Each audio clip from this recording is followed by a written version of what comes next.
The old girl doesn't want to stay idling. Needs a little bit of carburetor work.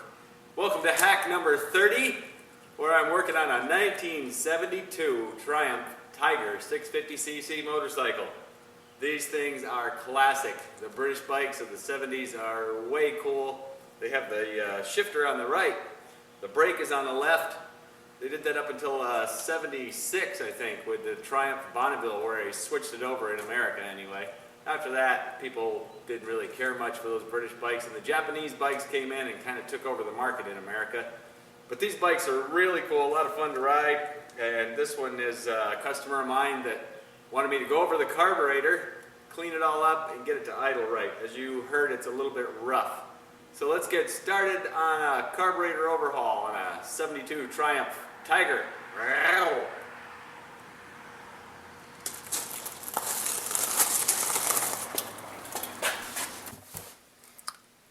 This is an Amal concentric carburetor, like the kind on this Triumph Tiger 650cc. This would be the main jet holder area. The main jet's here, the air correction jet here. This is the needle that moves up in the chamber and allows more fuel to go into the engine. Over here is where the fuel comes in, the banjo fitting. You'll see this later in the video. And right here would be the idle mixture screw that allows fuel to come in at idle through the throttle body and through the bore of the carburetor into the engine. Now let's take a look at how carburetors work with this simplified drawing here. Let's zoom in a bit so you get a better view of what's going on. Okay, we have atmospheric pressure coming in here, which is 14.7 pounds per square inch at sea level. This area in the carburetor is known as the venturi. What happens here is the air speeds up as it goes through here, and this creates a low pressure zone in here. It's actually lower than 14.7. And so what happens is nature abhors a vacuum, right? So in this area of low pressure, there is an outlet for fuel which is connected to the float chamber. And what happens is atmospheric pressure is actually pushing here in this area at 14.7 pounds, and it wants to equalize everything. Like I said, nature abhors a vacuum, and so fuel gets pushed out through this area here. This is a very simplified drawing again, but it goes through the main jet. The main jet diameter is what meters the amount of fuel that comes out through this orifice in the venturi area. The throttle plate is right here. As that opens and closes, it varies the amount of air coming through. Therefore, the amount of fuel coming out of this nozzle will also vary and stay in a ratio with this fuel right here, 14.7 to 1 ideally. Now that will change, of course, with RPMs and such. There's another circuit too that's for idle. It's not drawn in this picture, but if it was, it would be like perhaps right here, where the throttle cracks open. There's a tiny opening right about here somewhere that would allow a little bit of fuel to come through under the same principle as this. There's a low pressure zone. Nature abhors a vacuum. 14.7 pounds pushing here, trying to equalize this lesser pressure here that's maybe 13, 12 pounds, something like that, and fuel can come out and get into the engine. Now let's get down to the carburetor rebuild itself. The Triumph 650 Twin, what a classic bike. Well, there's a single carburetor on the 650, unlike the 750 Bonneville that had two carburetors, and it had two carburetors just like this. This is an Amal carburetor, and that screw right there is the idle mixture screw. Down on the bottom is a drain for the float bowl. And this carb has all the signs of a carb needing a rebuild. There's a lot of stains down below in the engine where the gas has been seeping out. Pretty common with these carburetors. So pretty much what this is going to amount to for now, since I don't have a rebuild kit in hand, is just to pull the float bowl off, get in there, clean things out a little bit, and I think we can fire it back up and probably get a decent idle out of this thing. Okay, first thing we need to do is turn off the gas petcocks. There's one on this side of the bike. There's another one over on this side. These act as a main and a reserve. So we'll turn those two off. We get some rags placed around below, keep things a little clean and make sure you don't have any fires going on nearby. And then we'll get in there and start taking this carburetor apart. So this is the float bowl. There's gas in there right now. Take some pliers here and loosen up this drain plug. Get this gas out of here, catch it in this little tin can.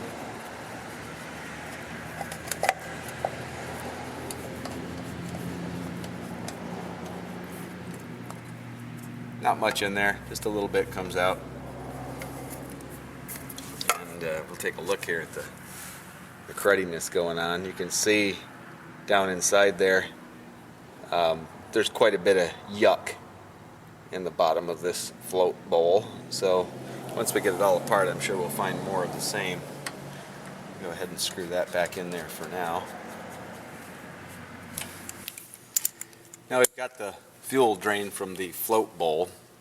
We're going to pull the float bowl off, but first we've got to get the fuel line disconnected. And there's a banjo fitting here. It's called that because, well, it kind of looks like a little banjo. You'll see that in just a minute. And there's going to be a bit more gas coming out of there, so see if we can get our little catch can down in there. Take care of that. The fuel lines will empty out. See the bubbles going up there. And hopefully the petcocks actually close off the fuel and it doesn't continue to seep on me. Sometimes they'll keep running, which isn't very fun at all. Okay, so there's the fuel line out of the way. Still dripping a little gas, but we've got the rags there to catch all that.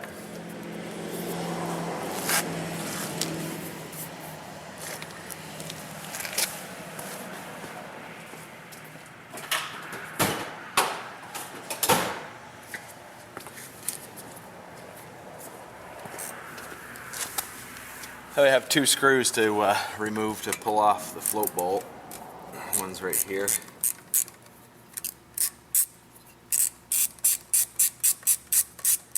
And the other one is directly opposite that on the other side of the bike. Go over there and pull that off. These carburetors are about as simple as they get. It's a side draft carburetor.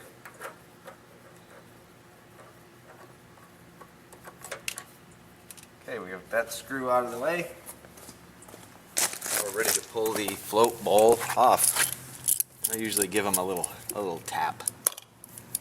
Kind of knocks the gasket loose easy. And out she comes. There's the float bowl with the float. See, the float moves in there. And that's connected to a needle and seat valve right here. That's what allows the fuel to come in. When it gets full, the float rises, closes off the valve. Let's get down inside here and see just how dirty this is. There's the needle valve. It looks pretty good. It's a little rubber pointed affair, and it's still got a nice clean sharp point on it, so it's good to know that that's okay. Down inside the float bowl, I'm hoping you can see this here in the sunlight, but it's a little difficult. The camera's probably going to want to junk, lots and lots of it. So we got to clean all that out of there. And I'm almost certain that we're going to find lots of that same kind of crud right in here in the main jet of the carburetor. We got to pull that off. That's right here, this thing. Once we get that out, we can take a look at what's going on with it. And it's probably kind of dirty. Alright, time to pull out this main jet. It's a 5/16 wrench that'll get on these flat portions here. Once we get it loose, we can just turn it by hand.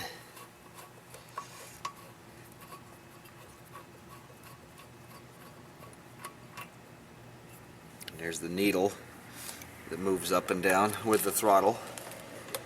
and then that's what sits inside this main jet right here and determines how much fuel comes in, because it's basically changing the hole size. So let's take a look here. What we got? We got lots of crud. We can get the autofocus happening here.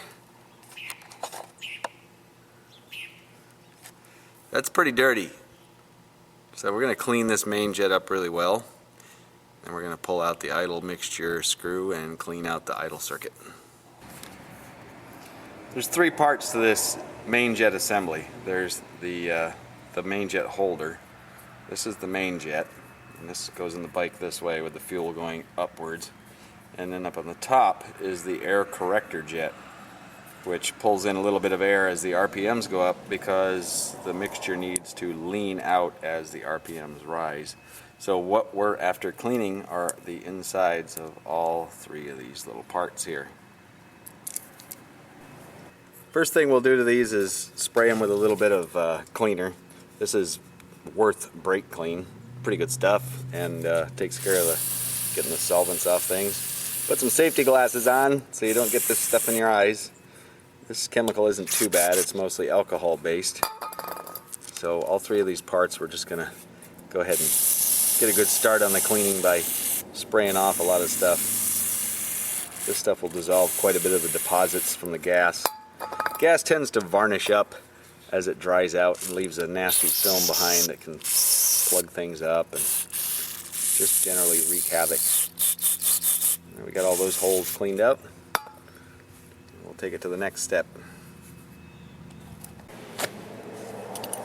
And now I'm going to take just a little piece of some cleaning cloth, a little shop towel, saturate it with some of this stuff, and then down inside here I want to clean all this crud.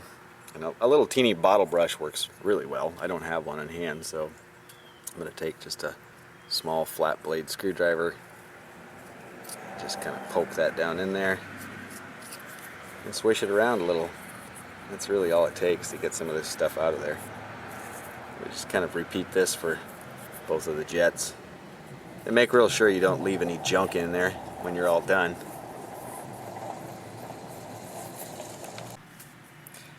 Got all the main jet assembly cleaned and back together. So now we'll move on to the idle circuit. Right here's the idle mixture screw. This is what determines rich or lean. And you turn the screw out and it's rich, or in other words more gasoline. Turn it in and it goes lean, less gasoline. This is definitely a little cruddy in there. There's some deposits on there that don't look that good to me. So we can get out the old cleaner again. Once again, watch your eyes and just put the nozzle right in the hole there. Give it a couple good spritzes. Most of the time on idle circuits, it's just the smallest little piece of crud inside there will cause problems. We'll clean this off while we're at it. Wipe this with a rag. There we go, that's looking much better now. Go ahead and put that back in. There's an O-ring that seals, by the way, on this idle screw. You want to make sure that that little O-ring is in good shape. If that leaks, it will cause the bike to idle erratically. This one looks like it's okay. Put that back in.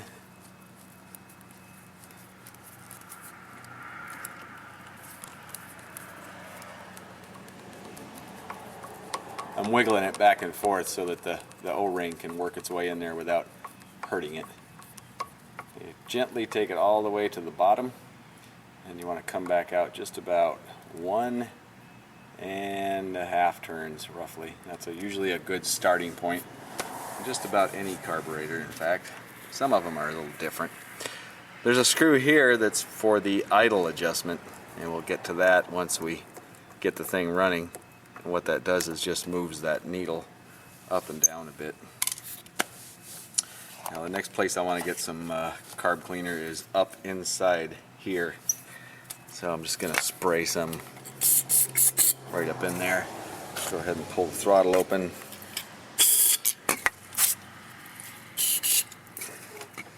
That's good enough.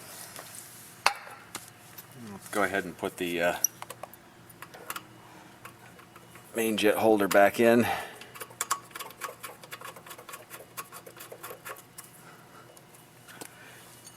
I'll tighten that up. 9/16 wrench. There we go. In here is a little filter. Check that, make sure it's clean. That's where the fuel line comes in. That looks pretty good. We'll just put that back. Everything's okay there. Next up is the float bowl. Well, that certainly looks a lot better than it started out as. Get all that crud, all that yuck out of the bottom of there. Let's get the float back in there. Put this back on and fire it up and see what kind of progress we've made.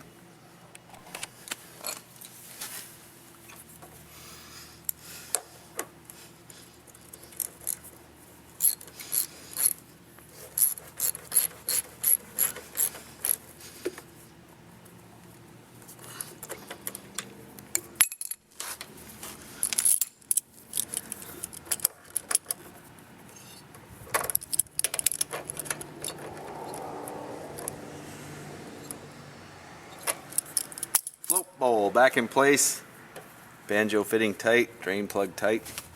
Let's turn on some gas, make sure everything's okay. We aren't going to have any leaks. Alright, looks good. So it's time now to fire it up. I did a little cleaning here on the outside, which doesn't do much for performance, but aesthetics wise it's kind of nice to have it a little cleaner than we started. One more item to check before I fire this up, I decided, was to check the points. Because when it did run before, a little rough there, it sounded a little odd to me, so I decided to get in here and see what's going on.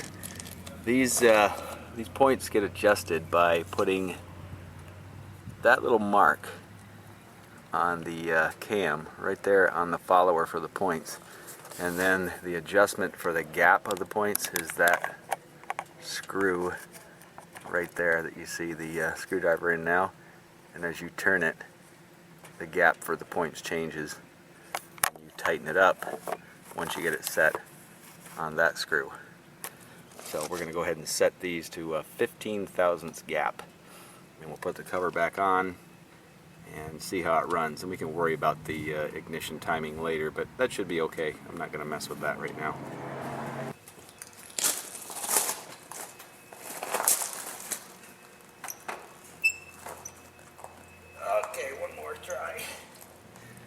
Okay, cleaned out carburetor, regapped points. Let's see what we got now.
Well, sounds like it's on its way to being able to idle again. Tell you what, that left brake and right shift takes a little getting used to. A bit scary sometimes. Well, what it needs now is to just get out on the road and driven. And seat those piston rings back in. It's been parked for a while. So now you know all about an Amal carburetor on a 72 Triumph Tiger and how to set the points. So till next time, Keep on hacking.